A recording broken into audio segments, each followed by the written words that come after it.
Hello friends, welcome to the world of CSS. Today we are going to learn inline styles. सबसे पहले CSS क्या होता है? CSS is known as Cascading Style Sheet. CSS helps us to review our code, to make our code pretty. वो हमें help करता है हमारे कोड को अच्छा दिखने के लिए, अच्छा बनाने के लिए. So that's the main point of CSS. तो there are three types of cascading style sheet. मतलब बोलते हैं ना कि हम तीन टाइप्स से स्टाइलिंग कर सकते हैं सीएसएस में. First is inline style, second is internal style and the last is external styles. So let's see the internal styles today. तो एज यूजुअल मैं हमारा ब्लैंक HTML खोलूंगा और उसमें कंट्रोल शिफ्ट एस करूंगा क्योंकि मैं एक विंडोज यूजर हूँ. और control shift S, command shift S Mac users के लिए. अगर आपको ये नहीं आता, ब्लैंक HTML हम लोग ने क्यों बनाया है ये आपको नहीं आता, ये तो आपको नहीं समझ रहा है, तो आप पुराने वीडियोस देख सकते हो. तो अभी मैं इसका नाम लिखता हूँ इनलाइन डॉट HTML. ओके, क्योंकि हमें आज इनलाइन स्टाइल सीखना है तो आज हम इसका नाम भी ऐसे ही रखेंगे. तो मैं इसका नाम चेंज करके, कभी भी याद रखना कि आप टाइटल चेंज करोगे ना तो आपको याद आ जाएगा कि नहीं ये नाम क्या है इसका, नहीं तो आपको क्लिक हो जाएगा, आपको एक सपोर्ट मिलेगा. ओके, एनीवेज, तो मैं यहाँ पर एक पी टैग बनाता हूँ और इसे एडिटर ने कंप्लीट कर दिया. तो this is my first code for CSS. Okay, तो आपको क्या लगता है कि इनलाइन स्टाइल्स मतलब क्या? इनलाइन मतलब क्या कि एक लाइन के अंदर, पर यहाँ उसका मतलब वैसे नहीं होता. ये inline styles means the code और the editing which you do inside a tag. आप एक टैग के अंदर जो कुछ भी लिखते हो, जो कुछ भी एट्रीब्यूट्स डालते हो. अभी मैंने यहाँ पर 4 शीट डाला है, तो वो एक प्रकार का एडिटिंग हो गया, पर हम लोग ने ये एडिटिंग किसमें किया? HTML में किया. तो सिमिलरली हम लोग इनलाइन स्टाइल्स किसमें करेंगे? अभी CSS में करेंगे. तो मैंने यहाँ पर P tag, opening P tag के अंदर मैं लिखने जा रहा हूँ स्टाइल्स. तो स्टाइल हमें क्या हेल्प करता है? Style is a well known attribute in CSS. ये हमारे जो सेंटेंस है, हमारा जो लाइन है, this is my first code for CSS, उसे अलग तरीके से लिखेगा या हम इसमें फॉन्ट चेंज कर सकते हैं, वो हम देखेंगे. Is equal to double inverted comma. Okay, तो हम लोग यहाँ पर डबल इन्वर्टेड कॉमा हमेशा डालते हैं. इज इक्वल टू, हम लोग ने पहले भी देखा है, 4 शीट, उसके बाद लैंग्वेज, एट्रीब्यूट कैसे लिखते हैं वो हमें आता है. ओके, तो स्टाइल्स, तो स्टाइल्स और हम लोग कैसे यहाँ पर डायरेक्ट इंग्लिश, उसके अंदर डायरेक्ट हम लोग वैल्यू लिखते थे, पर स्टाइल में हम लोग को ऐसे नहीं लिखना है. स्टाइल में हमें पहले उसको प्रॉपर्टी देना होता है. What is known as property?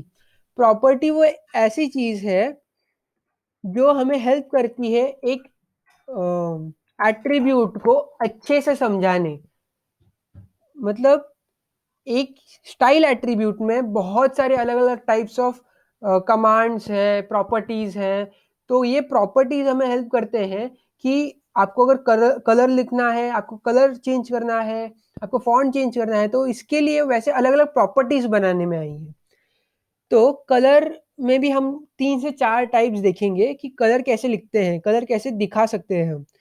तो मैं यहाँ पर कलर में डार्क ब्लू, तो हम लोग नॉर्मल प्लेन ब्लू लेते हैं कि हमें कलर चेंज भी दिखे.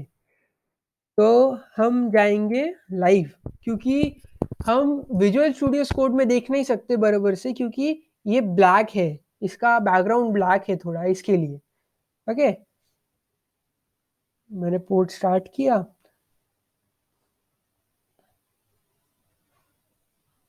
और ये देखो हमें इसमें ब्लू कलर दिख रहा है.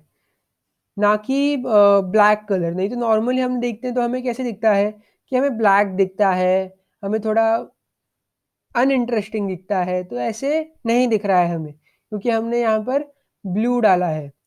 तो अगर हमें पर्सनली चूज़ करना हो कि अगर हमें समझो यहाँ पर ग्रीन डालना है, ग्रीन कलर चाहिए, so there is a code name, मतलब हम लोग यहाँ ऐसे भी चेंज कर सकते हैं, जीआरबी, सॉरी आरजीबी करके एक वैल्यू रहता है, उससे हम डायरेक्ट हमारा कलर, नहीं तो हमें चलो डार्क ऑरेंज चाहिए, ओके। तो डार्क ऑरेंज मैंने यहाँ पर किया, पोर्ट बंद किया, पोर्ट वापस चालू करूँगा तो बूम, हमें दूसरा कलर दिखेगा, क्योंकि हमने यहाँ पर हमारा वैल्यू चेंज किया और ये वैल्यू हमने किसके फॉर्म में लिखा है, GRGB में, ओके। Go live.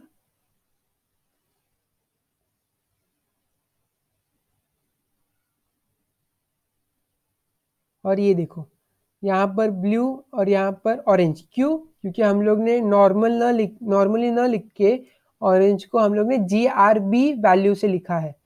तो ये GRB वैल्यूज को हम लोग और एक तरीके से हम ऐसे लिख सकते हैं इसे, कलर्स को, that is known as hexa, HEXA, hexadex colours.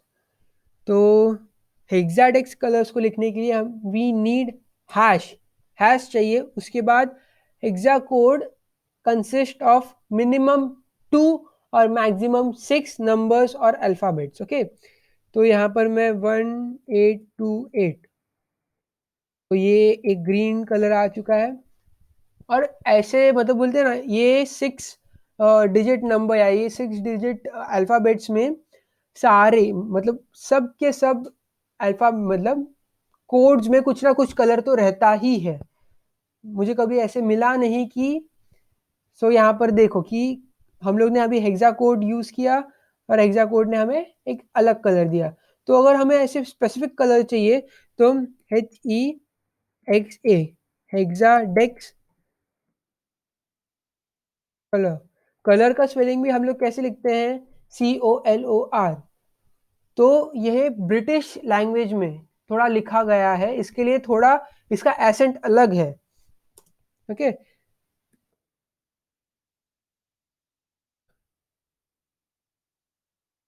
तो यहाँ पर मैं गूगल पे सर्च करता हूँ हेक्साडेक्स कोड, ओके।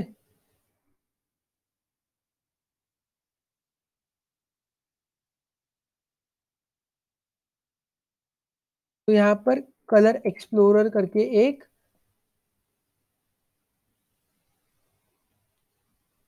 वेबसाइट है, वहाँ पर मतलब बोलते हैं ना कि हम हमारा RGB कोड, हमारा मतलब बोलते हैं ना कि जो हमें चाहिए वो इजीली कलर्स हमको मिल सकते हैं। तो कलर लाइब्रेरीज, सो ऐसे अलग अलग टाइप्स के भी इन्होंने वेबसाइट्स बनाए हैं जहाँ से हम स्पेसिफिक कलर्स ले सकते हैं, ओके। तो वापस जाते हैं हमारे कोड पे। अभी आप सोचो कि अगर हम लोग को यहाँ पर लैंग्वेज, नहीं तो यहाँ पर चार शीट अलग लिखना हो, तो हम लोग ऐसे करेंगे क्या कि चार शीट वहाँ यहाँ पर लिखेंगे और यहाँ पर UTF कोलन 9 ऐसे लिखेंगे? नहीं, हम लोग एक एट्रीब्यूट में ही अलग अलग वैल्यूज डाल सकते हैं, okay. So we will move on in this attribute. हम लोग स्टाइल एट्रीब्यूट में ही एक सेमीकोलन देंगे, सेमीकोलन के बाद स्पेस डालेंगे और स्पेस के बाद हम लोग दूसरा प्रॉपर्टी डालेंगे। दूसरा प्रॉपर्टी क्या होगा, तो वो font colon size, okay, size. तो फॉन्ट कोलन स्लाइस, उसके बाद वापस कोलन, और यहाँ पर देखेंगे हम लोग, यहाँ पर देखो हमें लार्ज, मीडियम, स्मॉल वैसे भी हम लिख सकते हैं, और else we can change in pixels. So मैं यहाँ पर 30 पिक्सल्स लेता हूँ। तो ये क्या, हम लोग ये एडिटिंग इसमें क्यों कर रहे हैं, पी टैग में क्यों कर रहे हैं, वो आपको समझा कि हम लोग को जो भी हम एडिटिंग कर रहे हैं वो बस ये एक सेंटेंस के लिए ही है। ओके, तो मैं यहाँ पर पोर्ट वापस बंद करता हूँ क्योंकि हम लोग ने वापस फॉन्ट साइज डाला है। तो अभी हम लोग ये देखते हैं कि फॉन्ट साइज कितना चेंज हुआ।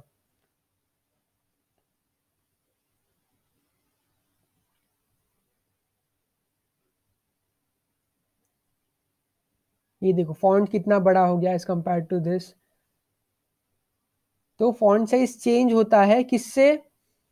तो फॉन्ट साइज प्रॉपर्टी से। और ये प्रॉपर्टी स्टाइल प्रॉपर्टी हम लोग पी टैग, H1 टैग और थोड़े ही टैग्स में यूज करते हैं। बाकी टाइम हम लोग को दूसरे दूसरे टाइप के CSS टैग्स देखने पड़ेंगे, वो हम आगे देखेंगे। ओके, तो यहाँ पर मैं और एक टैग और एक प्रॉपर्टी डालता हूँ, टैग नहीं प्रॉपर्टी डालता हूँ, नोन एज फॉन्ट वेट।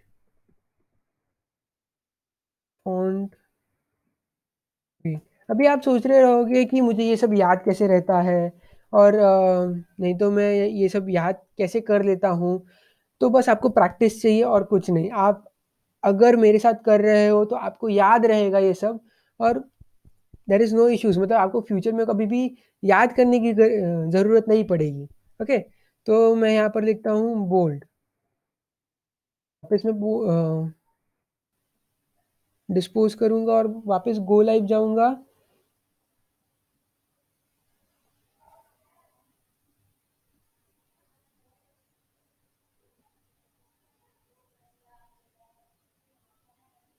तो ये देखो इसका फॉन्ट का साइज देखो, CSS कैसे लिखा हुआ है, कितना उसका फॉन्ट साइज बढ़ रहा है।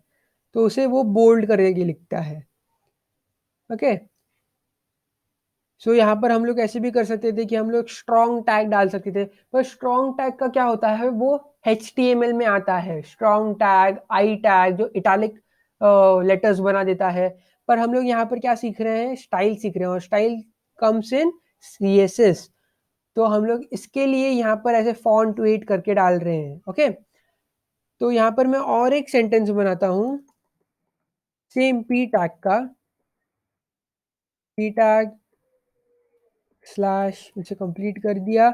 और यहाँ पर मैं विदाउट स्टाइलिंग करता हूँ।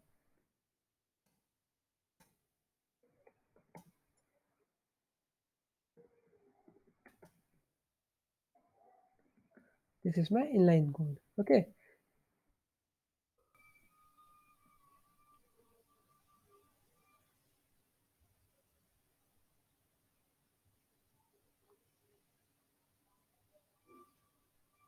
अभी दोनों में डिफरेंस देखो। हम लोग ने उसे बड़ा किया, उसका फॉन्ट बढ़ाया, उसको बोल्ड किया, और this is the normal line. तो ये लाइन के जगह जब हम इस लाइन को देखते हैं तो हमें कितना अच्छा लगता है, हमें कितना सेटिस्फैक्शन मिलता है। तो इसके लिए हम लोग यूज करते हैं इनलाइन कोड। तो ये अगर हम लोग ने देखा कि बस इसने यही लाइन के लिए एडिटिंग किया, नहीं तो स्टाइलिंग किया, ये लाइन के लिए नहीं किया, क्योंकि हम लोग एक ही लाइन के अंदर, एक ही टैग के अंदर लिख रहे हैं, दूसरे पी टैग के अंदर हम लोग ने कुछ नहीं लिखा। तो ये हमेशा याद रखना, ठीक है। So in the next video we will learn internal styles. So this is all for today. Thank you.